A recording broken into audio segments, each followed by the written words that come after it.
بسم الله الرحمن الرحيم. الحمد لله رب العالمين، والصلاة والسلام على أشرف المرسلين سيدنا محمد وعلى آله وصحبه وسلم أجمعين. سبحانك لا علم لنا إلا ما علمتنا، إنك أنت العليم الحكيم.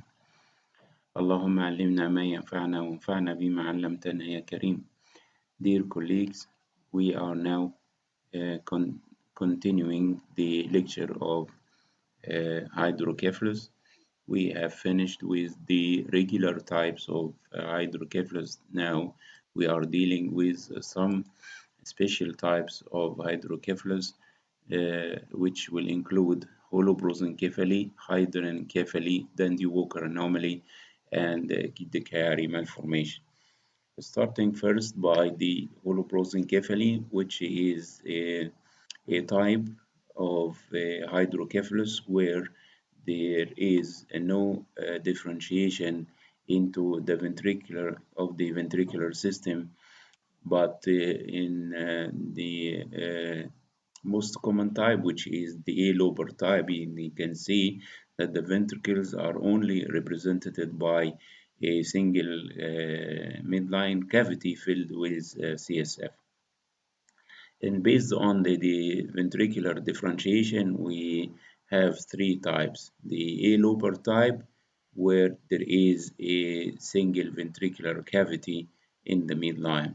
The semi-lobar type, there is some differentiation of the ventricular system and differentiation also of the brain tissue into what looks like two separate cerebral hemispheres, and the ventricle may have an occipital hole, but still the most of the ventricular of the lateral ventricles are fused together across the midline, and this is known as the semi-lobar type. In the lobar type, there is almost differentiation of the ventricular system with development of two cerebral hemispheres and two lateral ventricles, showing almost the normal configuration except for some fusion in the anterior part between the frontal horns of the lateral ventricles with absence of the septum pellucidum in between. And you can compare the three forms by the normal appearance of the brain tissue, where you can see the interhemispheric fissure, and you see each lateral ventricle is separated from the other by the midline structures. Then this is the A-lobar type, as I have said, is the most common and the most severe type of this holoprosencephaly. It is usually diagnosed in utero by ultrasound and of course by fetal MRI. There are so many clinical presentations, but commonly you see seizures, you see abnormal reflexes, and you got severe midline facial anomalies with hypothyroidism. And in the imaging, you see, as I have mentioned, that the ventricular system is represented by a single monoventricle, which is midline in location with and filled with CSF. The remaining brain tissue is not differentiated into two cerebral hemispheres, and this arrow points to the region where the interhemispheric fissure should be, and also the falx should be present here, but there is no differentiation or failure of separation of the brain tissue into two separate hemispheres. Then you got a single brain tissue, a single monoventricle, and fused thalami with reduced size. And here you can appreciate this. This is the region of the thalami, and they are fused together and also reduced in size. Then most of the midline structures are not present, including the falx cerebri, the corpus callosum, the interhemispheric fissure, the third ventricle, together with the sylvian fissures as well. They are also absent. And this is an example of A-lobar holoprosencephaly, where you see a single monoventricle with absence of the midline structures, together with the presence also of an occipital meningocele. And this is also another type of, or another example of holoprosencephaly A lobar type, where you see a single monoventricle and there is no falx, no interhemispheric fissure. The basal ganglia are small in size and they are usually fused together.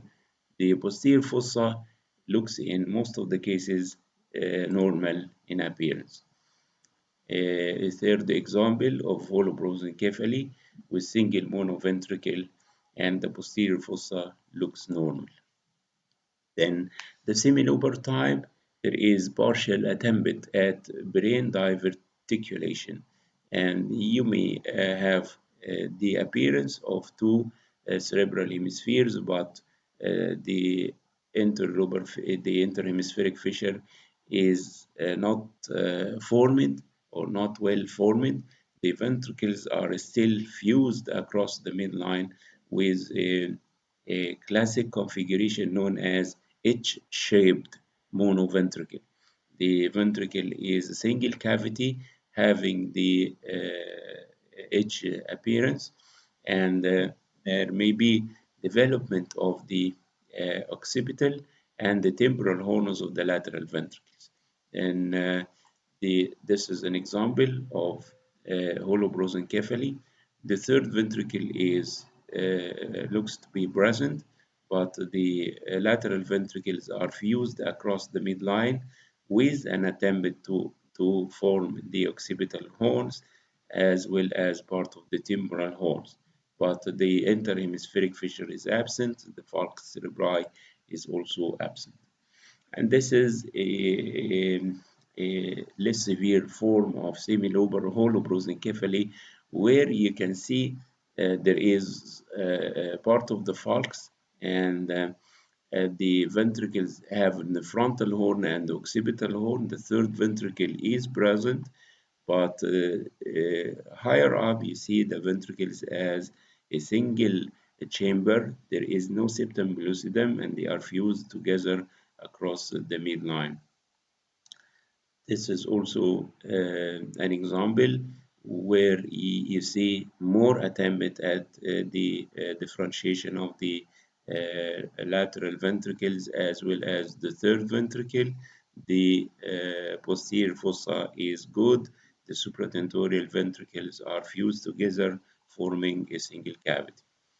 The lobar holoprosencephaly, there is almost complete brain cleavage into two cerebral hemispheres and well-lobulated ventricles. They have frontal horn, occipital horn, temporal horn, and body. The interhemispheric fissure and falx are also well formed, and the only thing here is the absence of the septum pellucidum in the between the frontal horns of the lateral ventricles.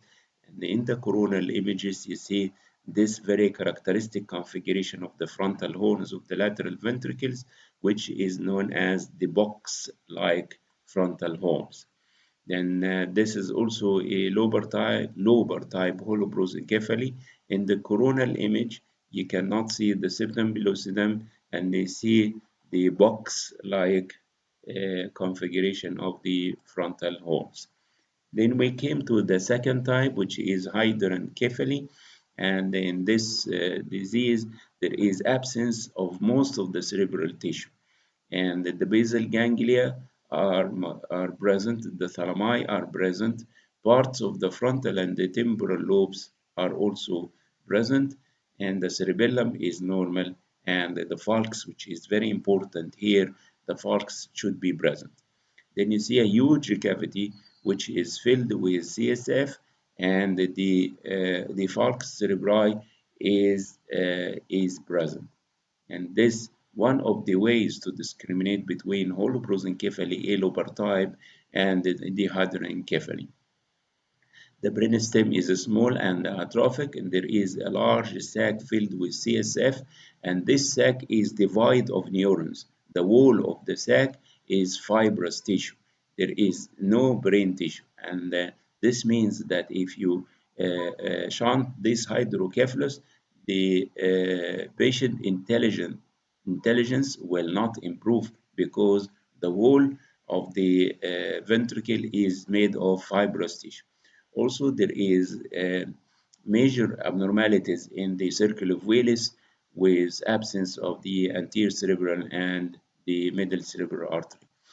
And this is the hydroencephaly, with the brain is replaced by a huge cavity filled with CSF. The thalami are maybe fused together, and very importantly, you see the falx cerebri present in order to diagnose this abnormality. Then there are a lot of posterior fossa cystic malformations, including the Dandy-Walker anomaly, the Dandy-Walker variant, the megacisterna magna, and the posterior fossa arachnoid cyst. We'll start first. All these patients may present by developmental delay and head enlargement and signs and symptoms of hydrocephalus. Then, in cases of Dandy-Walker malformation, most of these are, of course, of unknown etiology. The posterior fossa is enlarged. This is one of the stigmata of Dandy-Walker malformation. The posterior fossa is enlarged, and there is a big cyst posterior to the cerebellum, and this cyst is connected to the fourth ventricle via the aplasia of the cerebellar vermis. You know, this is the region of the cerebellar vermis, and it's not present, leading to direct communication between the posterior fossa cyst and the fourth ventricle. Consequently, most of the posterior fossa is occupied by this cystic lesion, and the cerebellar hemispheres will be hypoplastic. Then, in order to diagnose Dandy-Walker malformation, there should be a cyst filled with CSF posterior to the cerebellum, and this cyst is directly communicating with the fourth ventricle via aplasia of the verms, and the cerebellar hemispheres will be somewhat hypoplastic, and there may be, and this is not an essential feature, there may be hydrocephalus in the supratentorial area. Then, using MRI in the sagittal image, you know that this is the site of the fourth ventricle, and there should be a cerebellum here. But in this case, you see a big cyst filled with CSF directly communicating with the fourth ventricle. There is no cerebellar vermis, and the cerebellar hemispheres are hypoplastic. Also, the brainstem may be hypoplastic. And this is a good example of Dandy-Walker malformation. There is a big cyst posterior to the cerebellum, and this cyst is communicating with the fourth ventricle through the region where the vermis should be present, but it is aplastic, and the cerebellar hemispheres are hypoplastic, and the supratentorial ventricles are dilated due to hydrocephalus. And these are the associated anomalies with Dandy-Walker malformation, including 75% will develop hydrocephalus by the age of 3 months, 32% will have corpus callosum agenesis, 18% may have an occipital encephalocele. This is an occipital meningocele, does not contain any brain tissue, and 7% may have neuronal migration disorders. I will explain in full details what are these disorders in a separate lecture. Then, as I have mentioned, the presence of supratentorial hydrocephalus is not an essential feature of Dandy-Walker malformation. It is usually present, but sometimes it is not. And here you see the posterior fossa cyst, which is communicating directly to the fourth ventricle with hypoplastic cerebellar hemispheres, and the supratentorial ventricles are not dilated. And there is a variant for the Dandy-Walker, and sometimes it's called the cerebellar hypoplasia, which reflects actually the imaging finding. In this picture, you see that in this disease, you see that the cerebellar hemispheres are hypoplastic. The vermis are more or less present. They're partially hypoplastic, and there is some communication with the between the cyst posterior to the cerebellum and the fourth ventricle. But in some sections, you can see that the vermis is present. And hydrocephalus supratentorially is not usually present, but it can be seen in some cases. Then mild vermian hypoplasia, and you see some part of the vermis. Megacisterna magna, representing the retrocerebellar cyst, and the fourth ventricle is usually normal, and the posterior fossa is not enlarged, and the brainstem is of normal size, as you can see here. Then, and this Dandy Walker variant is a small retrocerebellar cyst represented by megacisterna magna. It is somewhat communicating with the fourth ventricle, and there is some vermis which is present, and the supratentorial ventricles are slightly dilated. Then there is a normal variant where the cisterna magna is very large. Then this is, as I have said, the normal variant. It is the cisterna magna is big, but the vermis is present. The fourth ventricle is of normal size. The supratentorial ventricles are normal. The cerebellum is well developed, and this is known as megacisterna magna.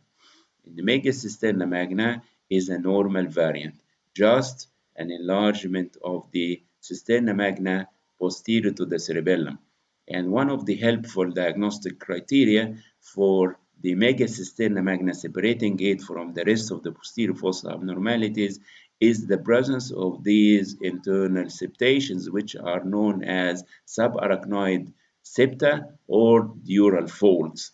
And this is not present in the Dandy Walker or its variant or the posterior fossa arachnoid cyst, as I will mention. Then this is the arachnoid cyst. Here you see a big cyst posterior to the cerebellum, but this cyst is not communicating with the fourth ventricle. The fourth ventricle is actually compressed by this space occupying lesion. Also, the cerebellum is compressed by this space occupying lesion. Consequently, you got supratentorial hydrocephalic changes. And here you see a big cyst posterior to the cerebellum, but the cerebellum is good, the vermis is present, the fourth ventricle is almost of normal size, and the supratentorial ventricles are dilated. And this is also a third example of posterior fossa arachnoid cyst, where you see a cystic lesion containing CSF, low signal in the T1, high signal in the T2, and the cyst is not communicating with the fourth ventricle. The vermis is present, the cerebellum is good, but there is supratentorial hydrocephalic changes due to the compressive effect of the arachnoid cyst on the fourth ventricle. And here are the three major anomalies. Dandy Walker malformation, the posterior fossa is large, and the retrocerebellar cyst is directly communicating with the fourth ventricle through the aplastic vermis. The cerebellar hemispheres are hypoplastic, and there is usually supratentorial hydrocephalus. In cases of megacisterna magna, there is a cyst posterior to the cerebellum. The cerebellum is good, the fourth ventricle is normal, the vermis will be present, and the supratentorial ventricles are not dilated. Retrocerebellar arachnoid cyst, there is a cyst which is not communicating with the fourth ventricle, but due to the compression effect, there will be supratentorial hydrocephalic changes. The last one of this group is the Chiari malformation, and this has been reported by Hans Chiari 1891. And this Chiari malformation represents some form of abnormal descent of the posterior fossa structures into the upper part of the cervical spinal canal, starting from the cerebellar tonsil, then the cerebellar vermis, then part of the cerebellar hemispheres and the fourth ventricle, and maybe part of the brainstem as well. And we should know that normally the cerebellar tonsils are below the level of the foramen magnum, and this extent will be large in the first decade of life, reaching about 6 millimeter. Then it decreases by age, reaching about 3 millimeter. Then, if you look here, and this is the cerebellar tonsil, and you draw a line from the occipital bone to the anterior edge of the foramen magnum, then you can see that the part of the cerebellar tonsil is below this line, and this is known as the Chiari one. The Chiari one is not, of course, an anomaly. It may be considered as a normal variant because this descent of the cerebellar tonsils is not usually associated with any symptoms or any other congenital anomalies. What's important is the Chiari-2, and the Chiari-2 malformation represents about 40% of all hydrocephalus in children. And this Chiari-2 means that there is more than of the cerebellar tonsils is descending into the upper part of the cervical spinal canal. Most of these patients will have a small sized posterior fossa because some of the contents of the posterior fossa are now in the cervical spinal canal, and 100% of the patient will have lower back meningocele or meningomyelocele. Then the clinical picture will include difficulties in swallowing, stridor, apneic spells, weak cry, arm weakness, and epileptic fits. Then we have three stages of manifestation of Chiari. Manifestations in the posterior fossa, manifestations above the posterior fossa, manifestations below the posterior fossa. Starting by those in the posterior fossa. Number one, the posterior fossa is of a small size because some of the contents of the posterior fossa are now in the upper part of the cervical spinal canal. Number two, gapping of the foramen magnum, and the foramen magnum is widened to accommodate the descent of the structures coming from the posterior fossa into the upper part of the cervical spinal canal. Number three, concave clivus. The clivus has normally a straight posterior border, and in this condition, the clivus has a concave posterior border in order to add more capacious space to the foramen magnum. And the fourth finding here is the attenuated tube-like fourth ventricle. You cannot usually see the fourth ventricle by CT, but by MRI you can see it, especially in the sagittal images.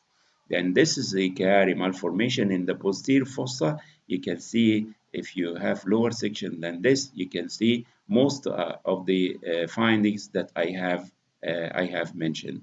Now we will shift to the supratentorial or the changes above the posterior fossa after that. Here you can see the posterior fossa is very small. You cannot see the fourth ventricle, and you see supratentorial hydrocephalic changes. Here by MRI, you can appreciate the changes in the upper part of the cervical spinal canal below the level of the posterior fossa. Number one, you will see the structures coming down in the upper part of the cervical spinal canal, which include the tonsils, the cerebellar vermis, and maybe a small part of the cerebellar hemisphere, but usually the tonsils and the vermis. Then number two, you see elongated tube-like fourth ventricle. You see this is the normal appearance of the fourth ventricle. The fourth ventricle will be elongated and is no more having this configuration. It is tube-like. Number three, and you see the spinal dysraphism in the lower back. You should see a meningocele or meningomyelocele. Then the medulla oblongata, the part of the cerebellum, as I have mentioned, and the medulla oblongata will also descend, and this will result in a kink between the junction of the medulla and the upper part of the cervical spinal cord, which is not usually seen by imaging. Then the supratentorial changes, that changes above the level of the fourth ventricle. Number one, you see hydrocephalus, and this is one of the major manifestations of Chiari-2 malformation. Number two, you see beaking of the dictum. You know that this is the quadrigeminal cistern, and the area in the quadrigeminal cistern of the midbrain is known as the tectum. Then whenever the posterior fossa structure descend downward, then this will pull the quadrigeminal cistern to have a beak-like configuration instead of a gentle curve like this one. Then beaking of the tectum is one of the manifestations. Number two, hydrocephalus. And this hydrocephalus is characterized by one of the major manifestations known as colpocephaly. And by colpocephaly, we mean that there is marked discrepancy between the size of the frontal horn and the size of the occipital horn, which is very big compared to the frontal horn. This is known as colpocephaly. Then hypertrophy of the basal ganglia will indent the ventricles. You know, this is the region of the caudate nucleus, and this is the region of the thalamus. Then these indentations will result in the figure of 3 on one side and the inverted 3 on the opposite side. And of course, agenesis of the corpus callosum is seen in the good percentage of these patients. Also, neuronal migrations can be seen in these conditions, and the fenestrated falx is one of the primary stigmata of this disease. Then what do we mean by fenestrated falx? We mean that there are some fenestrations or holes within the falx, and you cannot see these holes, but you know that they are present by this finding. You can see that brain tissue of the left hemisphere is crossing the midline to the opposite hemisphere, and the brain tissue of the right hemisphere is crossing the midline to the left side. Whenever you see this find, this is one of the diagnostic stigmata of Chiari-2 malformation. And you can say by this mere finding, you are dealing with a case of Chiari malformation, Chiari-2 malformation by the presence of fenestrated falx, meaning that a brain tissue crossing the midline to the opposite side. And here you see that the posterior fossa, the fourth ventricle is attenuated, the beaking of the dictum, the crossing of the brain tissue to the opposite side, and the ventricles are, of course, decompressed by the shunt tube. Then Chiari-3 malformation means that there is some more tissue coming down from the posterior fossa. And this requires that there should be a space for these structures, and this space will be in the form of occipital or upper cervical encephalocele or meningocele. Then you see the manifestations of Chiari-2 malformation plus low occipital or high cervical encephalocele.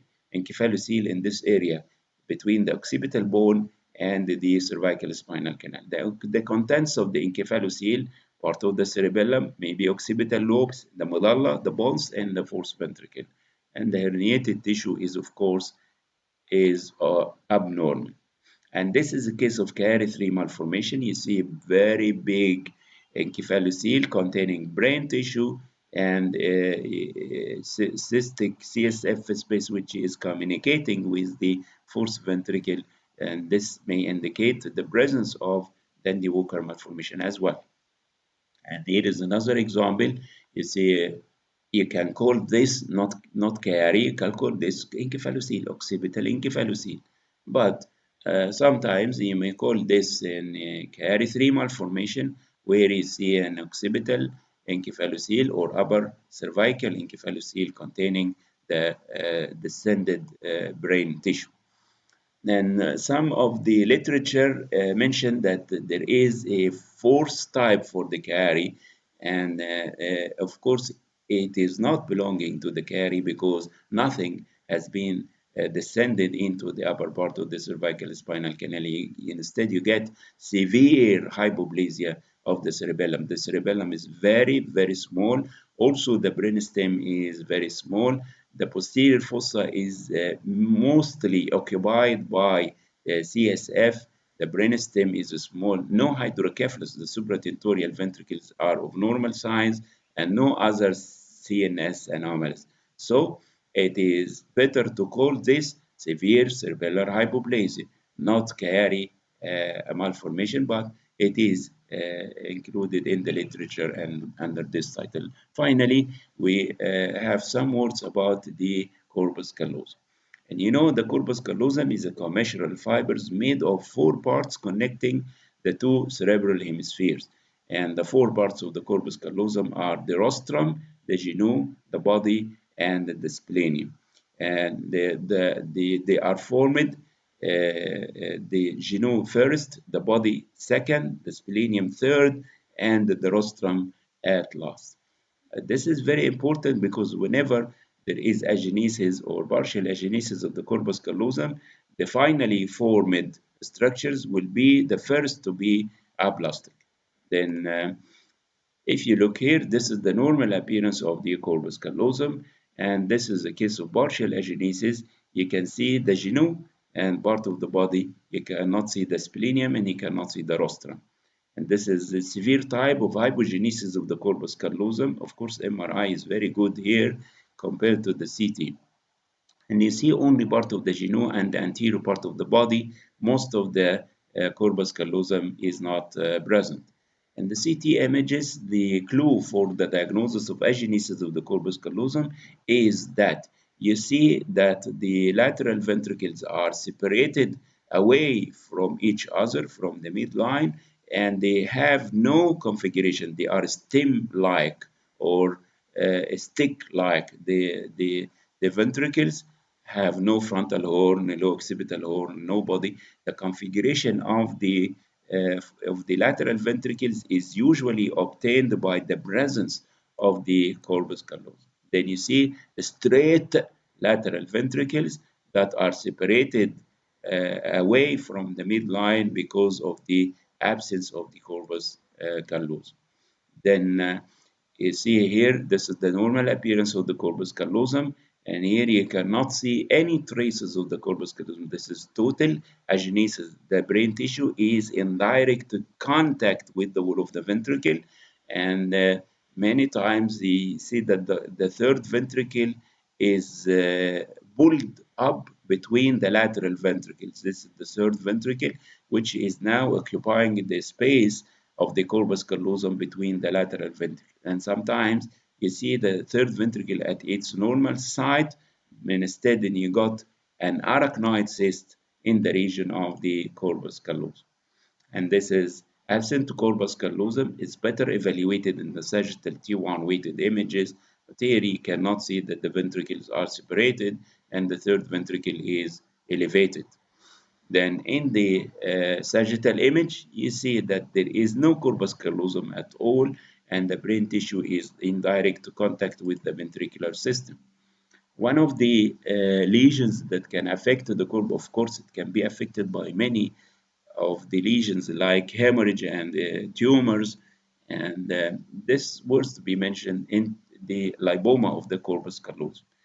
Lipoma of the corpus callosum can be one of two forms, the rim form and the mass form.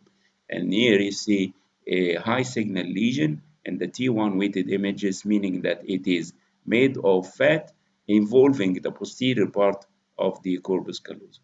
And you should remember that lipoma of the corpus callosum may show calcium as well.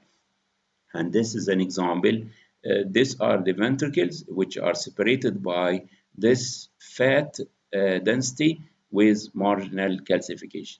Fat density or fat signal, high signal in the T1, intermediate signal in the T2, and within the interhemispheric fissure may extend into the ventricles, may show calcification. And it's very important that you know that blood vessels may course through the lipoma. So if it is attempted to be removed surgically, there is some of the hazardous complications.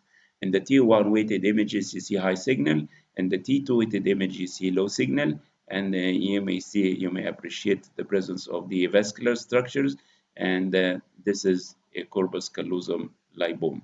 هذا وبالله التوفيق والحمد لله رب العالمين.